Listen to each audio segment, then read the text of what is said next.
welcome Dr. Michael Hogan.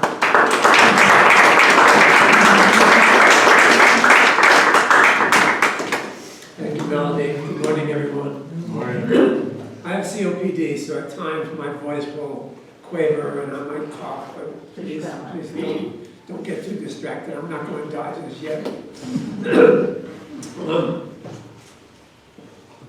We're going to talk about two new books, and both of them are really kind of fascinating, I think. The first one is Mexicans and Mexican Americans. It's got 28 different stories about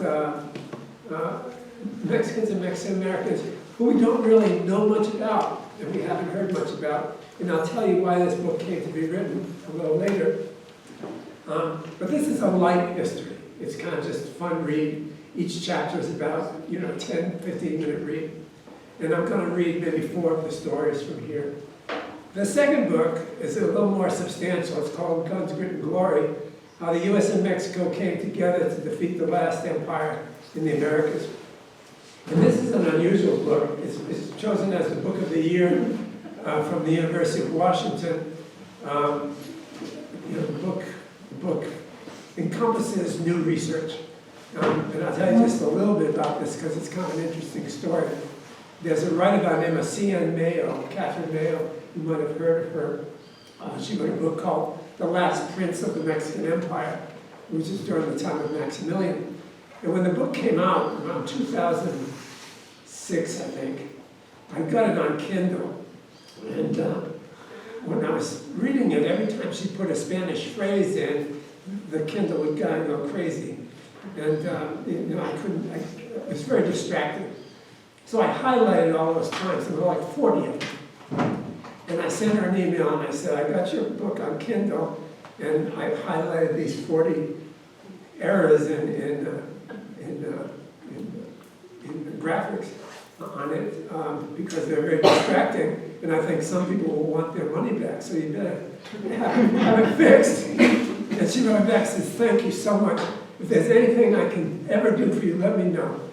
Well, I didn't expect anything, and I was just happy I could do it.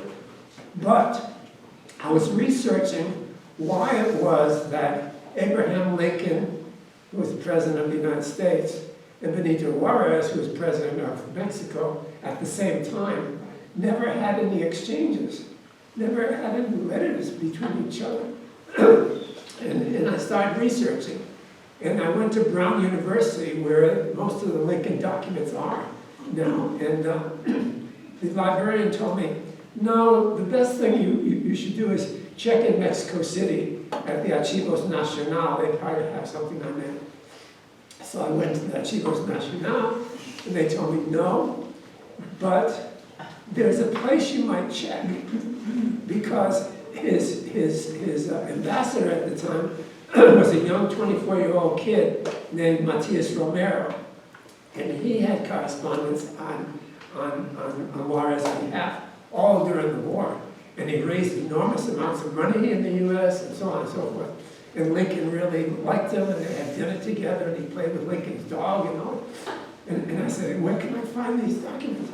And she said, well, I don't know, but she said, try the Bank of Mexico. I said, why the Bank of Mexico? And she said, because after the war, he was appointed Secretary of Hacienda, which is the financial secretary, and that's also the Gobernador de Banco de Mexico. And when the war ended, instead of putting his stuff in the National Archives, Juarez said, no, I don't want to credit the gringos with anything. Keep your stuff with you. And so when he got elderly, he put him in the archives of the bank where he worked. So how can I get in the archives of the Bank of Mexico? Well, it turned out that C.M. Mayo was married to the current president or governor of the bank. His name was Carstens, a big, heavy, sick guy. And so I wrote her and I said, do you think your husband could help me with this research? And she said, of course, And I got into the bank and I got all the archives. And so this is that story, and it's just really, really amazing how he met Mrs. Lincoln and gave her a carriage ride, and they went shopping together for 3.5 hours. how she convinced Lincoln to pay attention to him and help him, how he raised over $18 million from bankers in the United States to get weapons, how ultimately there was a group called the American Legion of Mexico, who actually joined the Mexican forces and helped defeat Maximilian. So it's a great story.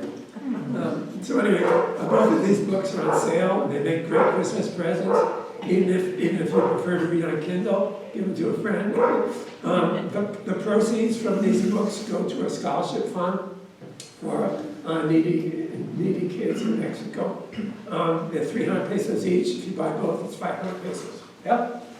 That's the end of my commercial. So, how the first book came to be written, I'm going to look at my notes because I want to remember certain people. How this book came to be written. In the summer of 2019, a lone shooter murdered 23 Mexicans and Mexican Americans at a Walmart in El Paso, Texas. You might recall that. And when asked why he did it, the assailant spoke of the Mexican invasion, which he felt obliged to do something about. Shortly thereafter, I wrote a full-page editorial for the Dallas Sunday News, pointing out that the recent surge in immigration consisted of Central Americans, mostly Hondurans and Guatemalans, where gang violence and crop failures caused by global warming made life both dangerous and unlivable for many. Mexican immigration at that time had trickled to almost nothing. Nowadays, of course, it's Venezuelan immigration, still not Mexican. So the 18-year-old shooter was mistaken. Moreover, if he had read his history, instead of watching Fox News, he would have learned that the major invasion of the Southwest Territories was by Americans in 1846, who seized half of the Mexican territory and the largest land grab in North America. And both Abraham Lincoln as a congressman and Ulysses S. Grant, an army captain, contended was an unjust war. So the shooting occurred at a time when the U.S. was polarized. Anti-Mexican rhetoric was out of control. Violence was probably inevitable. And disturbed by what was happening, a young businessman by the name of Juan Massey founded what's called the North American Project, which is a project to encourage amistad, or friendship between Americans and Mexicans. And this is a coalition of journalists, historians, and educators. And he asked me if I would provide information about Mexicans and Mexican Americans who made the U.S. A stronger nation. If I could provide examples of cooperation and shared cultures between our two nations. And it was his hope that this would lead not only to tolerance, but of understanding and respect. So he asked me to join this group. So several of the stories I'm going to give you today, 4 of them, from that book. They were part of a series also for the Guadalajara Reporter, some of the Reporter. And my hope is that it will attract a larger readership on both sides of the border for who these Mexicans are and who these Mexican Americans are. The marvelous things they've done that we don't really know much about. And the second book I already told you about was Good Glory. The first story I'd like to share is one that always kind of troubled me. There are several streets in Mexico named Jesus Garcia. And I thought, who the heck is Jesus Garcia? Is he some famous politician or general? Or, you know? And then I was researching, and I found there are statues of him in Cuba, and in Guatemala, and in Germany, and the UK, and even in Texas. Nor has the music world been silent. Jesus Garcia, far from being an unsung hero, has at least 2 corridos in his honor. Well, I still wasn't very close to why. Who the heck is this guy? Well, it all began in the early years of the 20th century, when copper was suddenly in demand for telephone wires and motors and pipes for plumbing. And Phelps Dodge opened a company called the Moctezuma Copper Corporation in Sonora. In the past, transporting all the materials to use to run mines was done by mules. And it was labor intensive, it was costly, it was inefficient. So the mining company built a railroad. And one of their most dependable engineers was a 23-year-old kid by the name of, you guessed it, Jesus Garcia. He was from Hermosillo. And his main route was from the copper mine in the town of Nacozari, Sonora, a lively town home to miners and their families, as well as shopkeepers and engineers. It was also a storage facility for large quantities of dynamite. Now, despite his youth, Garcia was well respected for his work ethic, as are many Americans, Mexican Americans and Mexicans, and for his maturity. He worked his way up from water boy at age 17 to switchman, to fireman, to brakeman, and finally to engineer at age 20. On November 7, 1907, he said goodbye to his fiancée and went to work on engine number 2, transporting ore from the mine to the town and picking up supplies. He'd already made 2 trips, and he stopped for lunch with his future mother-in-law while the cars were loaded. When he headed out of town to the mine, the cars had been loaded with 70 crates of dynamite, blasting caps and fuses, as well as 7 wagon loads of hay. Early on, a defective firebox of the steam engine began throwing sparks. And within a short time, one of the dynamite boxes was smoking. Efforts by the brakemen to douse the flames were unsuccessful, and soon another crate caught fire. Quickly realizing that his cargo would result in an explosion sufficient to destroy the entire town and his 5,000 residents, he ordered all the workers off the train and then opened the throttle to put as much distance between the train and the town as possible. Refusing to jump from the train himself, lest the steam engine fail and coast backwards, he managed to get the train safely away before 70 crates of dynamite blew up. He was killed instantly by the massive detonation. Pieces of his body landed 5 miles away, shattered windows throughout the town. But the population of Nacozari was spared, and the town was saved. Yeah, he was hailed as a hero throughout Mexico. The town was renamed Nacozari de Garcia, and they awarded him, the American Red Cross awarded him the highest award for valor. And the federal government declared November 7th as National Railroad Month to commemorate his sacrifice. His courageous life ended a week before his 24th birthday, and tragically his novia died a year later from a broken heart. The second story I want to share is kind of a personal one.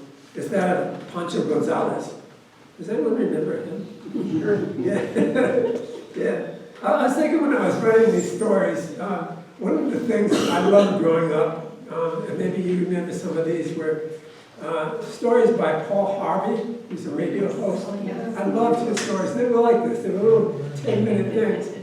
And the other one I liked was Walter Cronkite. He had a program called And You Are There. Yes, You Are There. And it used to go like this. What kind of a day was it?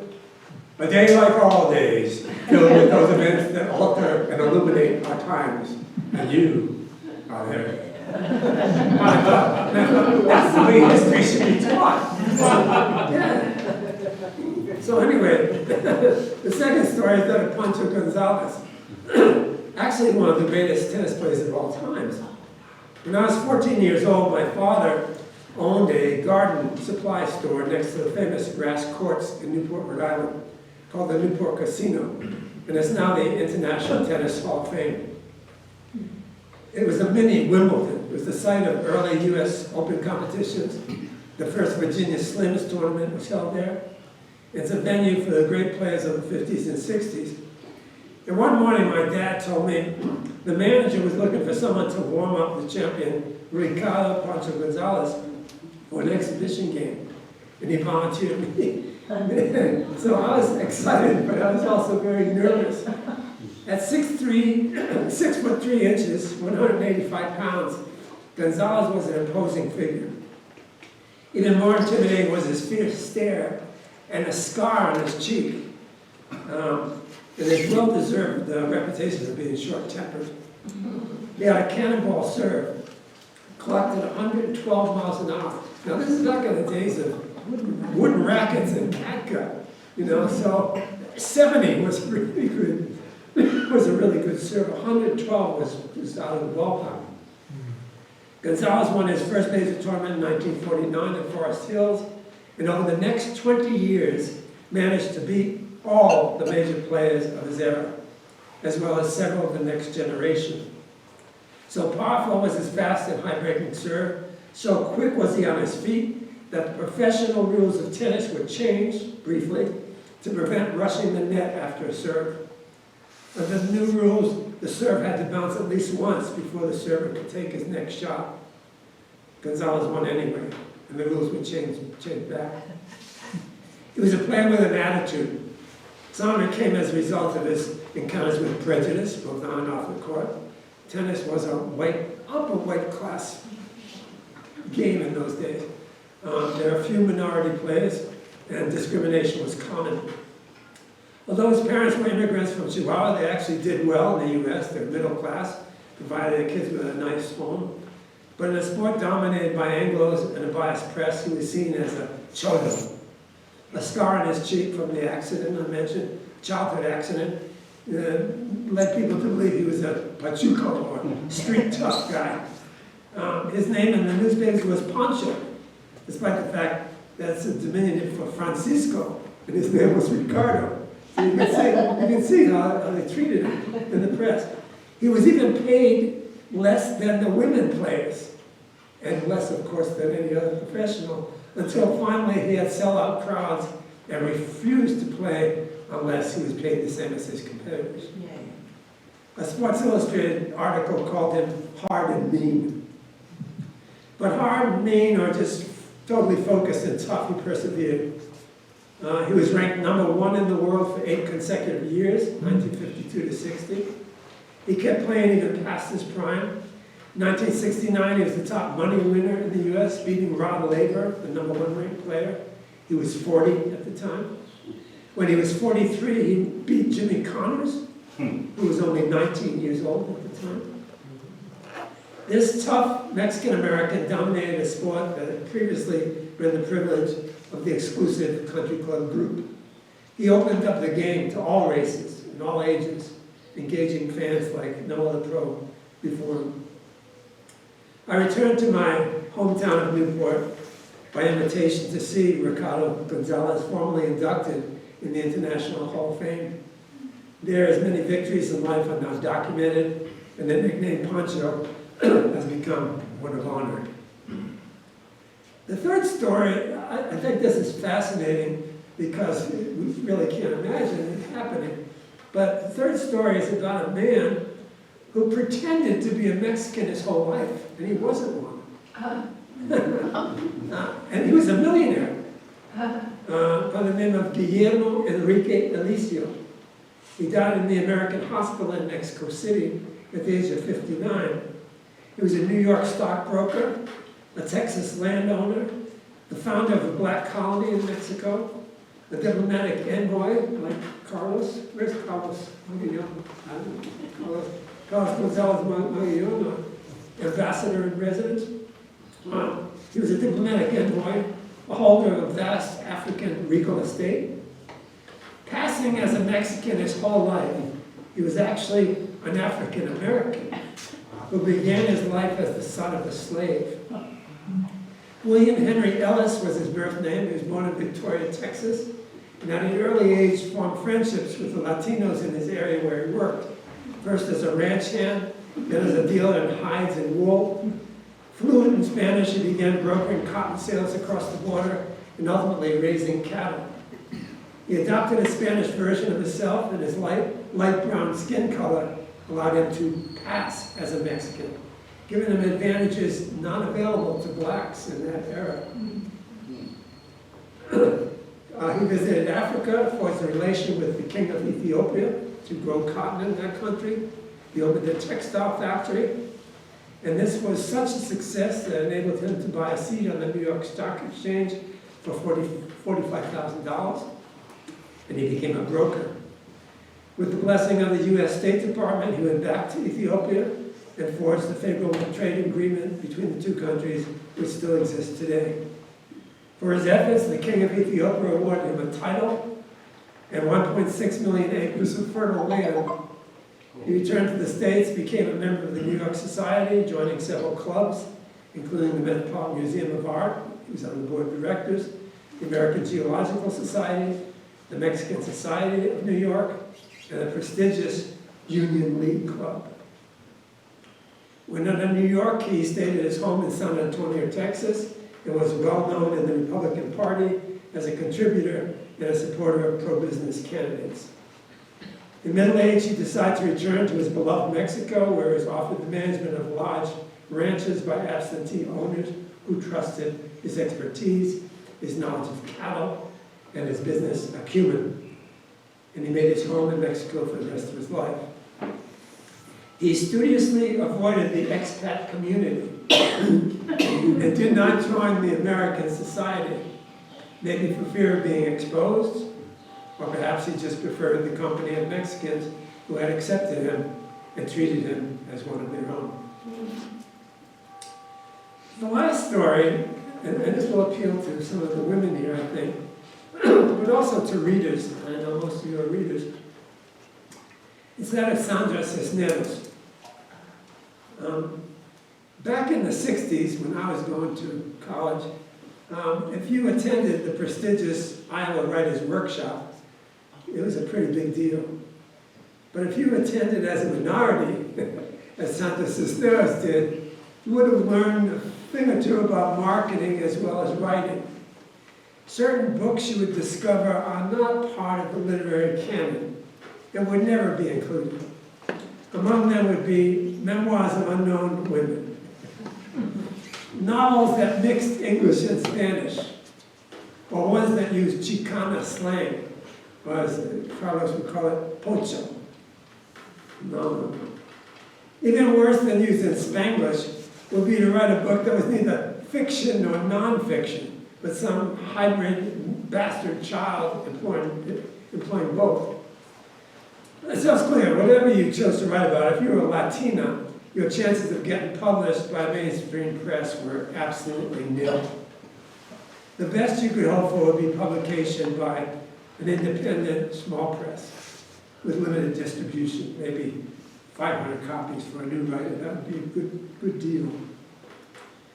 So the academic world was stunned when Cisneros' first novel, The House on Mango Street, was published first by a small press, Arte Publico Press in Texas, or New Mexico, and then finally picked up by a major press in New York.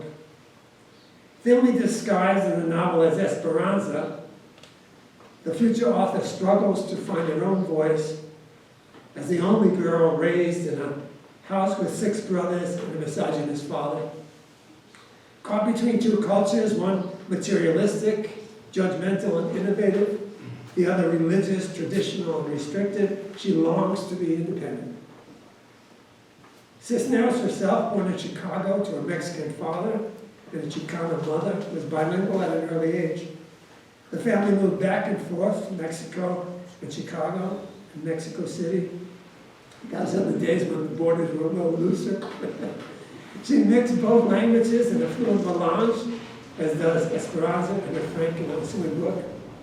The book not only entranced mature readers on both sides of the border, but it ultimately would sell 6 million copies in the United States and became a favorite of teachers seeking to encourage diversity in their classrooms, as well as respect for differences, while at the same time promoting quality reading. But even more than these literary and pedagogical influences is her gift to our generation of writers and readers. She has given us all permission to speak. Not only have Chicana writers profited, it has been a godsend to women. It has been a godsend to gifted novelists like Cormac McCarthy, relatively unknown in the mainstream until his breakthrough novel, All the Pretty Horses, which utilize hybrid Spanish-English technique. In breaking the rules and establishing their own variations and doing it so well, Sandra Cisneros changed the way fiction was written. It opened new ways of seeing and understanding for her readers.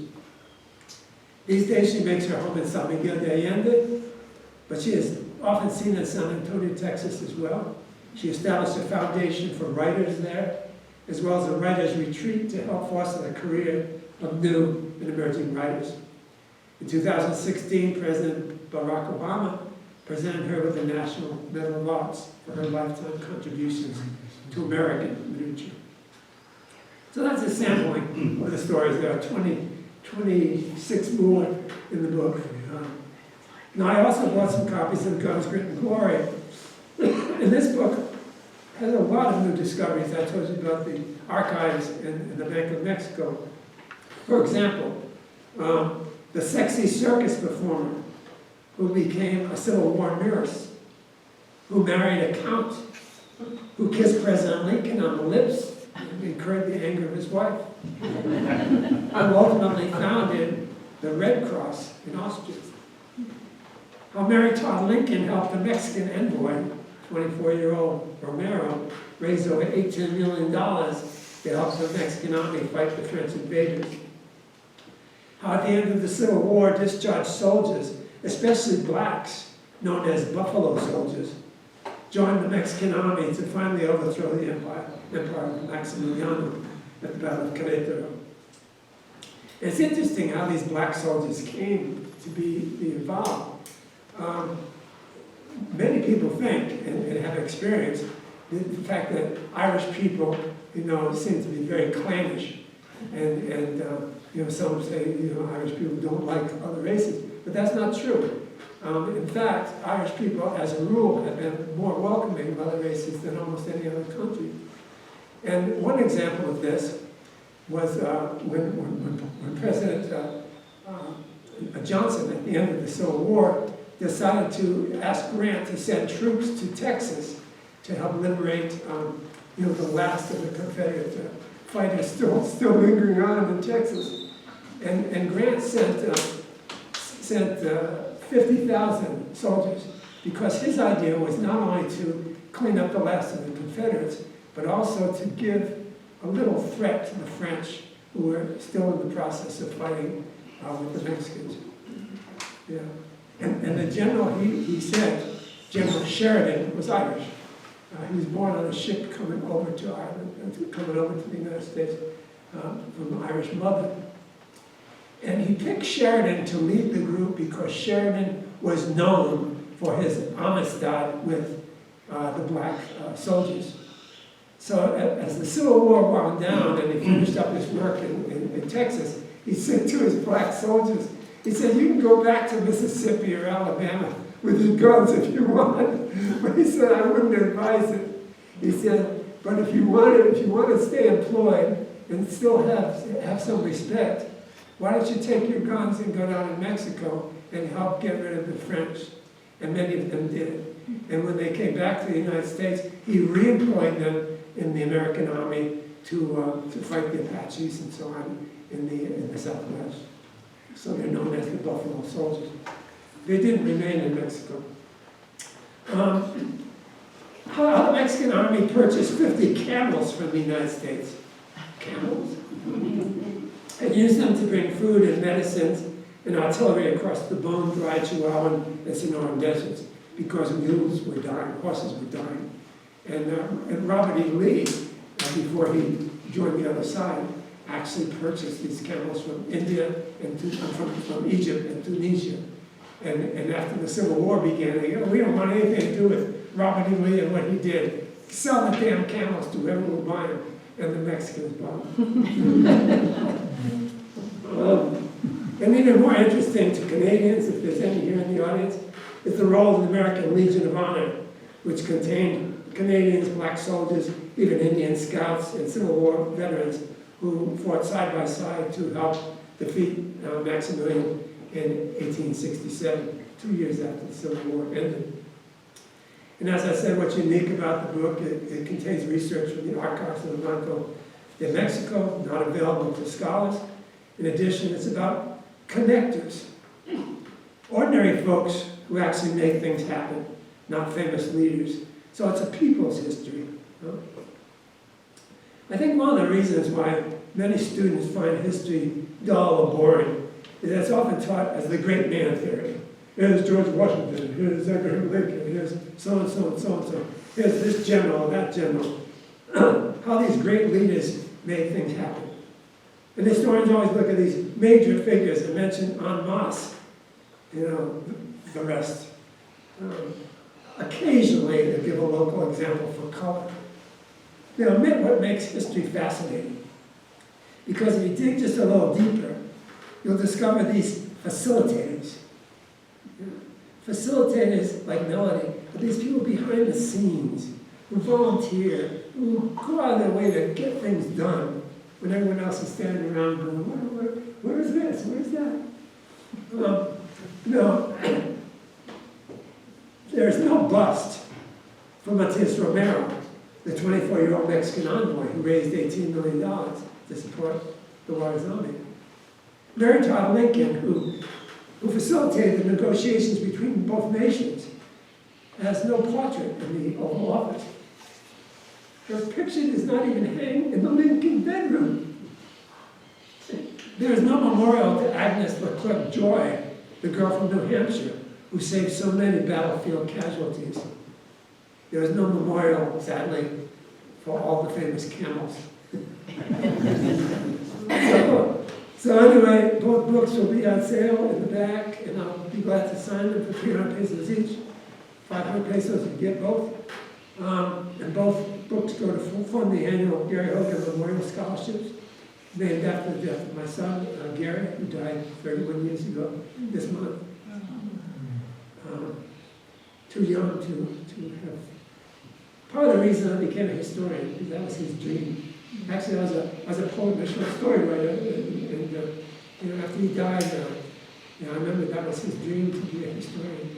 So I went back to university, I went to Guadalajara and got a doctorate. It's really hard because my Spanish was not 100%.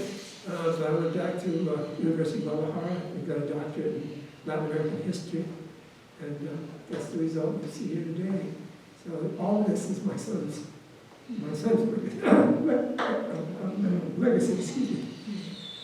So, anyway, thank you for inviting me to speak today. This will be probably my last trip to Hawaii because of my growing health complications. But I appreciate your support and your coming out, your heroes, for coming out in this cold, wet today to hear my talk. Thank you so much.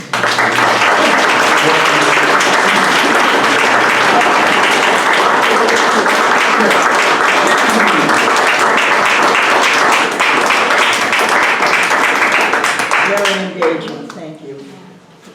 We're not going to pass the mic. If we have any questions, please just raise your hand and I'll acknowledge you and just stand up and ask the question. Sir, can you stand up? Yep. Thank you. Gracias. Thank you, Michael. Always a delight to be here with you, sharing these moments.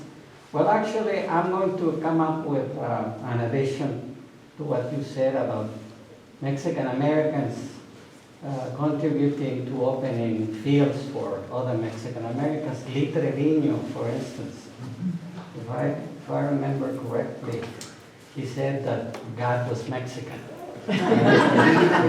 Because he also started from scratch, and as I said, he opened the field for other.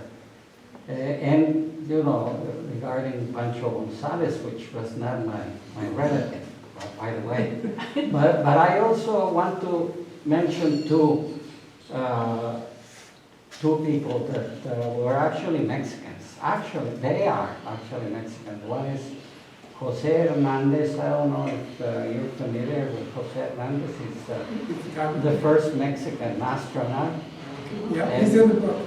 Yeah. And the first female Mexican astronaut who ran the space station is in the book. Well, I'm sorry, I don't want to steal anything from you. But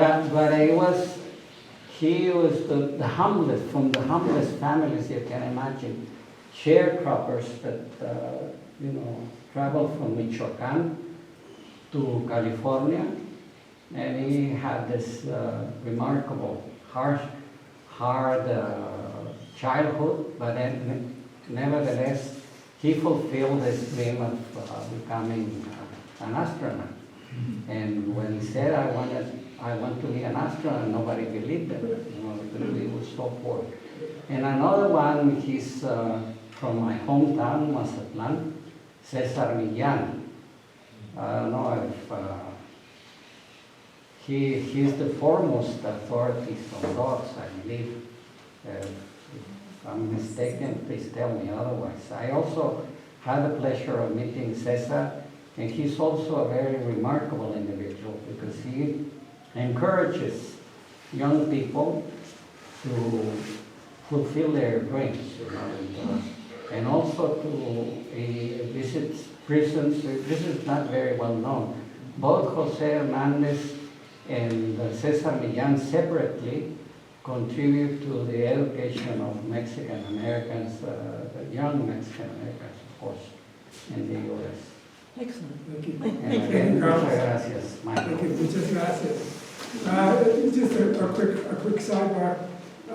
Carlos Gonzalez Mayo, if you don't know, is also famous. He's very modest, but he received one of the highest honors, the Cruz de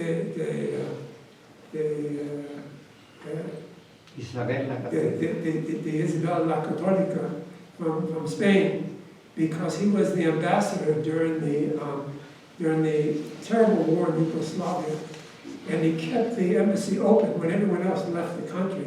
He kept the embassy open to protect the UN troops who were being shot at the time. So very brave and courageous man.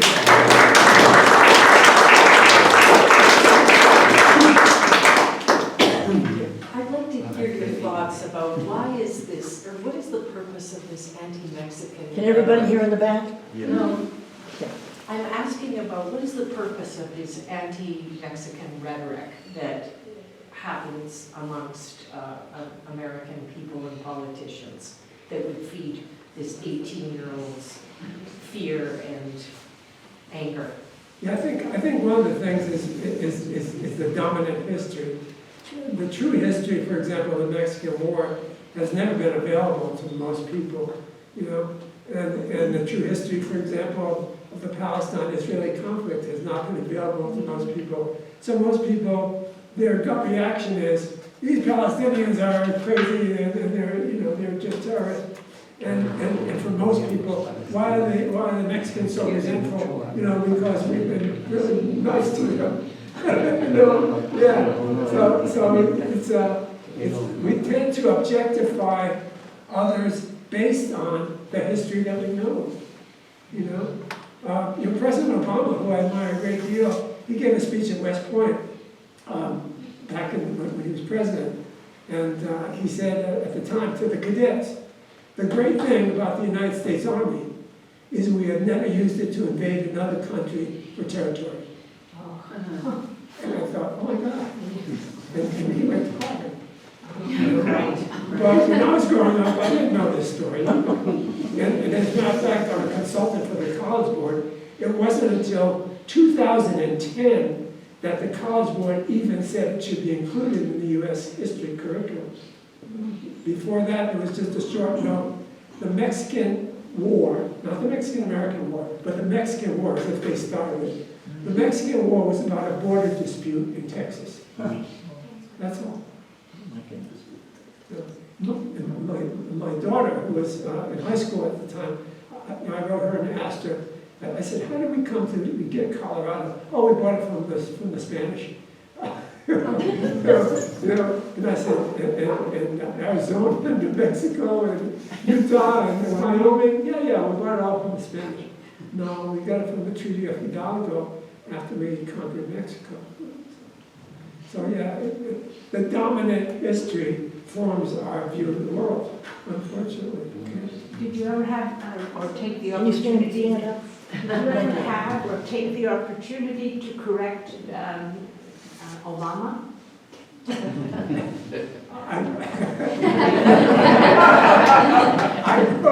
I wrote a review of a book. It's a book called The Open Veins of Latin America. Oh, yeah. And if you go online, you can see the reviews. And my review is called The Book Obama Wouldn't Read. Because he was actually at the Pan American Conference, he was offered a copy of the book by, unfortunately, Chavez, who was the president of Venezuela at the time. And the press thought, hey, look at this, he's getting a book from Chavez, who was a socialist, blah, blah, blah. So Obama said, just because I got the book doesn't mean I'm going to read it. Oh. And I thought, uh-oh. You get attacked from the right, but now you're going to get attacked from the left. Anybody else? Yes, back there, nice and loud. Yeah. So, I think the story of the research for your book is fascinating, and I was wondering if that was part of is in the book, how you came to get the information from the bank. I reference the bank, but I don't reference CM Mayo because her husband is very prestigious. He's now in charge of the International Bank of Switzerland, which handles all the loans for all the different companies. And she really didn't want to put him on the spot that he was giving priority to, So I don't mention her or Augustine Carstens. Augustine Carstens is very, very famous right now. He's one of the major financiers. Well, I'm glad it came in to get the story. Yeah, there's a lot of, as a matter of fact, when the history came to be, when these documents came to be written, there were two presidents that didn't want anyone to read them. The first was Benito Juarez, but the second was Porfirio Diaz. And Porfirio Diaz became president, and he was like, very egotistical and very mucho Mexicano. And although he engaged in negotiations with American financiers and businessmen, he was very much a nationalistic person. And he also reappointed Matias Romero as Secretary de Hacienda and Governor of the Banco de Mexico to make sure the documents stayed in the bank. Because he didn't want to give the gringos. He famously said, I like gringos one at a time. But he said, when they come in numbers, no. Anybody else? Well, thank you so much. Thank you.